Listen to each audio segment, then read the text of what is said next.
In 1991, a group of civilian divers stumbled upon something that didn't make sense: a submarine resting where no submarine should be.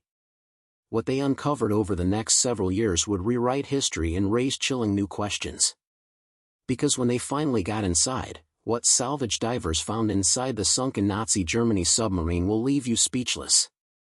This is the true story of U-869, and it begins with a mystery at the bottom of the sea, the ghost sub of World War II. In the dark, churning waters of the Atlantic during World War II, death could come without warning, without mercy. From below, German U-boats prowled beneath the waves like sharks, silent and unseen, sinking thousands of Allied ships with cold precision. These submarines were Hitler's weapon of terror at sea, cutting off vital supply routes and leaving behind a trail of steel and oil. Of the hundreds of U-boats launched by Nazi Germany during the war, most were sunk. Some were captured. A few vanished without a trace. And one of the most mysterious of all was U-869. Launched in 1943, U-869 was a Type IXC-40 U-boat, one of the largest long-range submarines built by the Kriegsmarine. Nearly 250 feet long and equipped with 6 torpedo tubes, it was designed to travel across the Atlantic and strike enemy ships deep in Allied-controlled waters. Its mission: disrupt, destroy, disappear. U-869 was commanded by Captain Helmut Nuremberg, a seasoned naval officer. In late 1944, as the tides of war turned against Germany, U-869 was sent on its first combat patrol. The plan, according to wartime records, was to head to the Gibraltar area, a strategic choke point where Allied ships funneled through the Mediterranean. But there was chaos in the German command structure by then: communication errors, conflicting orders, and a collapsing chain of command. It's believed that U-869's mission may have changed en route. On February 11, 1945, a U.S. destroyer and a Coast Guard cutter reported attacking and sinking an unidentified German U-boat near Gibraltar. The official report chalked it up as a confirmed kill. Based on timing and projected U-boat movements, the Allies concluded that the submarine destroyed that day was U-869. The Kriegsmarine, defeated and fragmented, offered no contradictory account.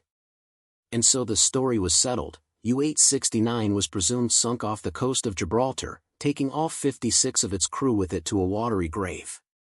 No survivors. No distress calls. No trace.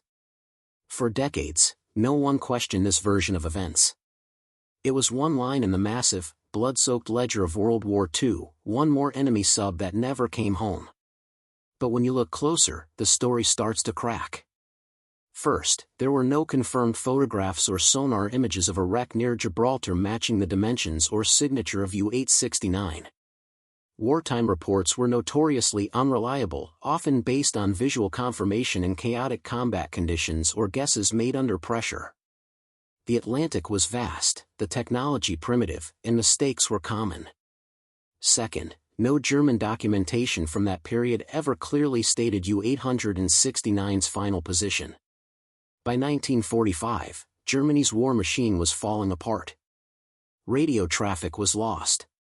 Records were incomplete or destroyed. The few logs that did survive were often ambiguous. Some experts now believe that U-869 may have never even reached the Strait of Gibraltar at all. And there was another, more chilling detail: the radio silence. German U-boats were required to report during missions, both to confirm their progress and to receive new orders. U-869 was last heard from while still in the North Atlantic, thousands of miles from its supposed death site. After that, nothing. Silence. As if the ocean itself had swallowed it whole. The deeper historians and researchers dug, the more questions they found. Was the submarine misidentified in that battle off Gibraltar? Was it rerouted without anyone knowing? Or was something far more unusual at play? For over 40 years, U-869 remained an unresolved mystery, ghost ship lost to time, buried in conflicting reports and fading memories. Families of the crew had no grave to visit, no wreckage to mourn, just a name etched on a memorial and a wartime file that didn't quite add up. Even the experts couldn't agree. Military historians pointed to the Gibraltar attack and insisted that the case was closed. But divers, wreck hunters, and amateur sleuths weren't so sure. And decades later, something strange showed up on sonar off the coast of New Jersey. Salvage divers were quick to check. What they found will leave you speechless. The Jersey Mystery, the North Atlantic off the coast of New Jersey, is a graveyard of steel. Beneath the waves lie hundreds of wrecks, victims of storms, collisions, and wars. For local divers, it's both playground and puzzle. But in the summer of 1991, a group of wreck divers found something unlike anything they'd ever seen. At the time, John Chatterton, Richie Kohler, and a small team of experienced Northeast divers were searching for unidentified wrecks using side-scan sonar. The waters off the coast were notoriously dangerous: strong currents, low visibility, deep dives. These were not casual descents. This was technical diving, high-risk exploration that demanded planning, precision, and nerves of steel. Roughly 60 miles off the coast of Point Pleasant, New Jersey, at a depth of 230 feet, their sonar lit up with an image. It was a long, narrow object, torpedo-shaped, lying on the ocean floor. Something man-made. Something old. But what? Curiosity turned to obsession when they made their first dive on the wreck. Visibility was terrible, barely a few feet. The cold bit through their suits. The structure was partially buried in sand and tangled in decades of fishing nets. A few passes around it confirmed the obvious: this was a submarine. A big one. And it wasn't supposed to be there. They couldn't see any hull numbers or markings at first. There was no nameplate, no plaque, no flags, nothing that would say what vessel this was. The structure was badly damaged, its conning tower partially collapsed, and its outer hull cracked. It was rusting slowly into oblivion. Was it American? Russian? German? No one knew. And that's when the divers gave it a nickname: Yohu. Yohu was a riddle that challenged logic. No known World War II-era submarine had been recorded as lost anywhere near this location, and yet, here it was, resting silently beneath the waves for nearly half a century. The dive team began a series of return expeditions. These were not quick dives. They required trimix gas blends, careful decompression stops, and meticulous planning. The risks were extreme. Divers could suffer from nitrogen narcosis, oxygen toxicity, or worst of all, the bends. But every dive brought back new clues. Inside the wreck, they found German gauges labeled in metric units, pipes, valves, and instrumentation. It was clearly a German U-boat. But which one? They retrieved small items, plates, bowls, bits of equipment, some marked with the Marine Eagle, but nothing definitive. The turning point came when they discovered a butter knife, tarnished but intact, engraved with the name Hornberg. Not a model number. A man's name. This changed everything. Using naval records and crew lists, the divers traced the name to a real person, crewman George Hornberg, listed as having served on U-869. The divers kept digging, both underwater and in the archives. On a later dive, they recovered valve manifolds and diesel engine parts with serial numbers.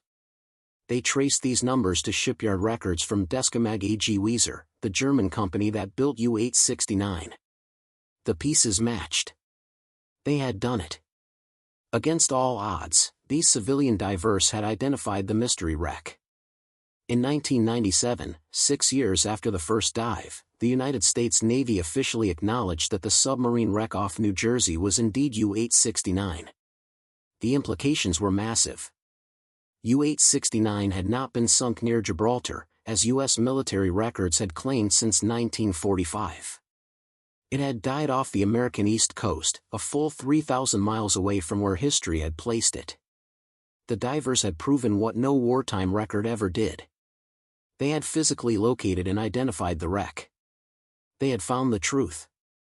And then there was the eerie realization: no one had been looking for U-869 here. If not for a handful of obsessed divers, it would still be rusting in anonymity, never telling its story. The U.S. Navy and historians took notice. Wreck divers around the world held it up as one of the greatest underwater identifications ever made, without institutional support. No military. No government. Just a crew of recreational divers, determination, and hundreds of dangerous hours on the ocean floor. But the mystery wasn't entirely solved. The big question still loomed: how did U-869 end up here? Its mission orders said Gibraltar. Wartime reports placed it in Europe. So how did it end up on the wrong side of the Atlantic? Was it rerouted? Did it receive new secret orders? Or was there a failure in communication that caused it to go rogue? No records survived to answer that question. The marine logs were incomplete. And the men aboard U-869, every single one of them had died with the submarine.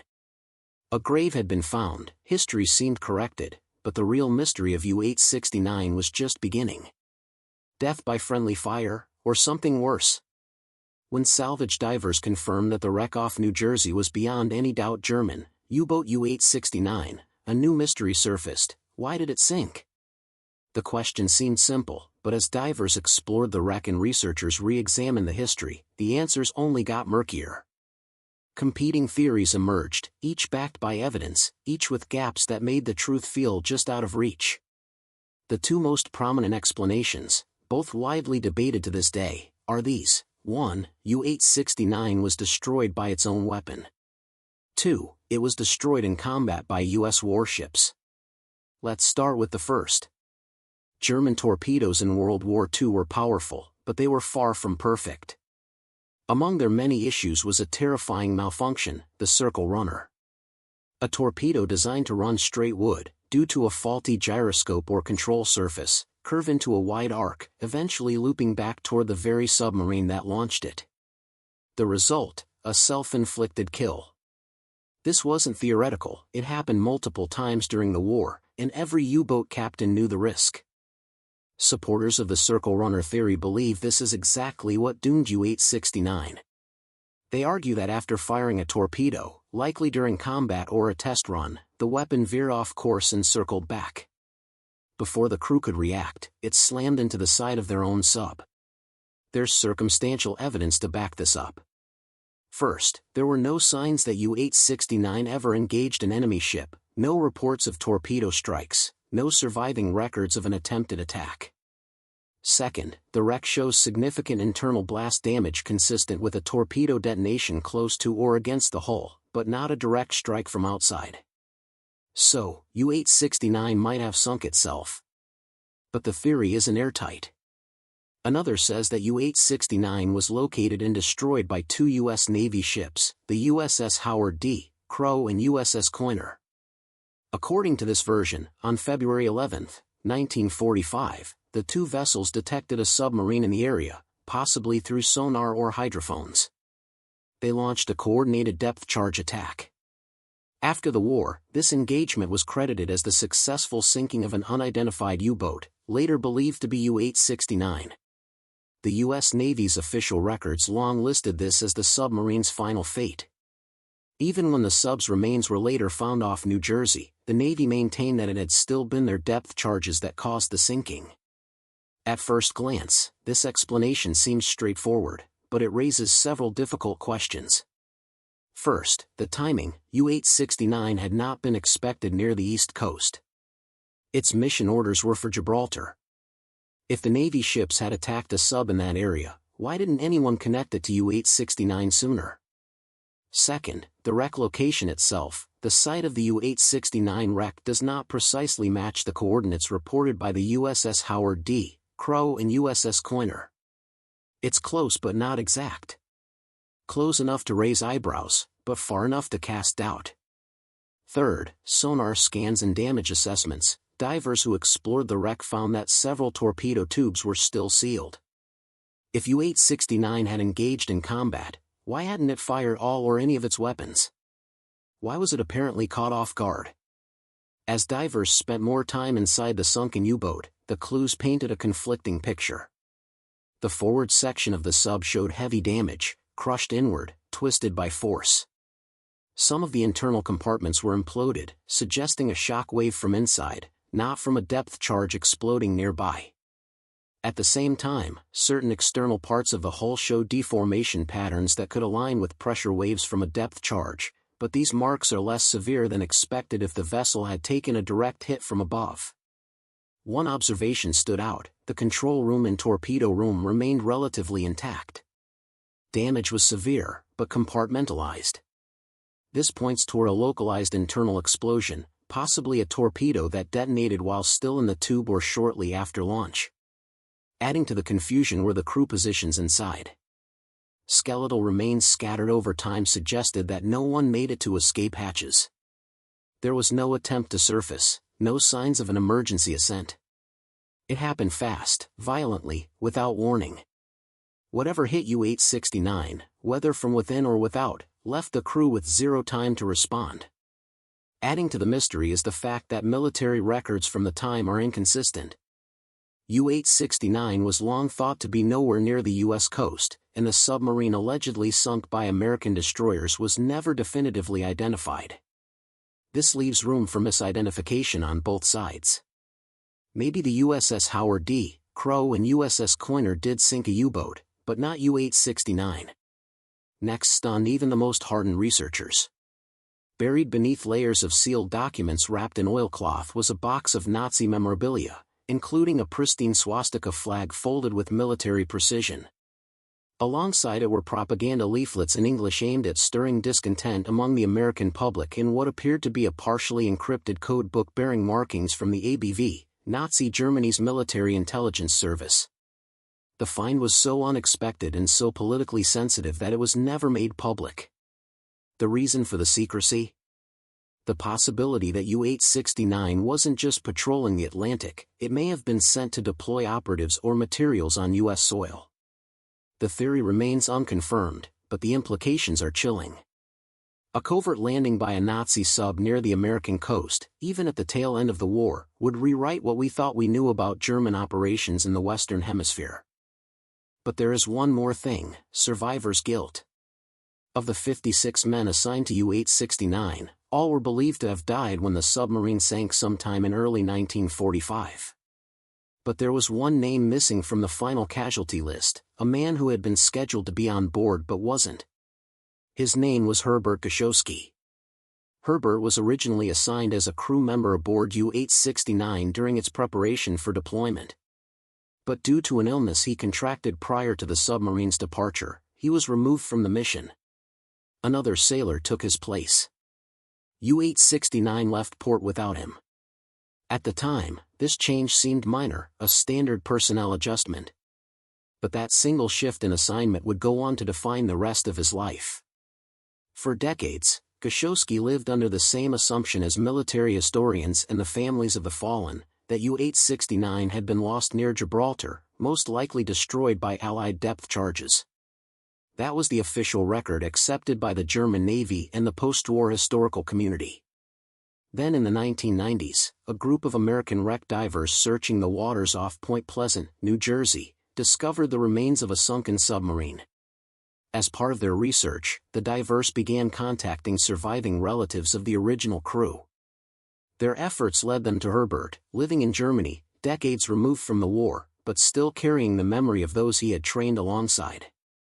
According to diver and researcher Richie Kohler, Herbert was initially skeptical when told that U-869 had been found not off Spain, but off the eastern coast of the United States. The news directly contradicted what he had been told and what he believed for over 50 years. But the evidence was undeniable.